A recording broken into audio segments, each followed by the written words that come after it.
At the Office of the Fresno County Superintendent of Schools, we are proud to bring you Education Matters in partnership with EECU, Fresno State, and Chevron. Thank you for watching positive stories about education.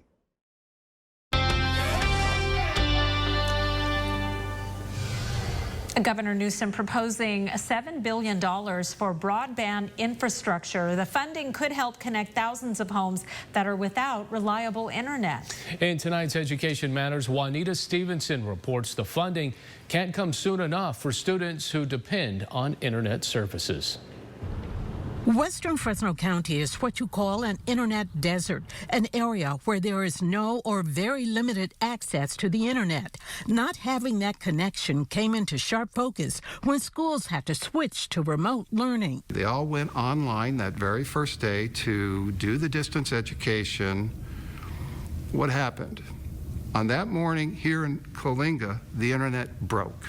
Dr. Stuart Van Horn, chancellor of West Hills Community College District, says COVID brought to light the inequities that exist in education for many students. It's just been exacerbated here because it's illustrated the gaps that we've ignored as a state and a nation to deliver equitable resources for all students across the state. Students like Francis Reyes. When everything went virtual, the first thing I thought was, oh my goodness, what am I going to do? Reyes, a student in the pharmacy program at California Health Sciences University, says her family could never afford internet service. So Reyes got by the best way she knew. Internet's not necessarily something I have access to, but I have access to it at school, at coffee shops, the library. When COVID shut down those public places, Reyes says she didn't know what to do. Everything shut down. The libraries were no more access to them, and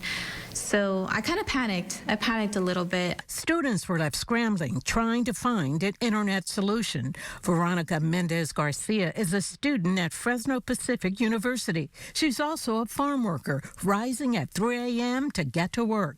She logged on to her class from the fields. My first class didn't begin until 7:45, and once it hit like 7:40, I just run to wash my hands, take my backpack and my laptop, and I would sit at one of the tables where we usually had lunch, and just do my class. Stories about students logging on wherever and whenever they could during the pandemic has forced officials to finally confront the digital divide. Funding for broadband is being proposed both at the national and state level. The good news is that so many elected officials, so many civic leaders understand that there is no going back, that digital equity is a 21st century civil right, and we have the opportunity with leadership from the San Joaquin Valley, with the state and the federal government, to actually seize this moment and close the digital divide.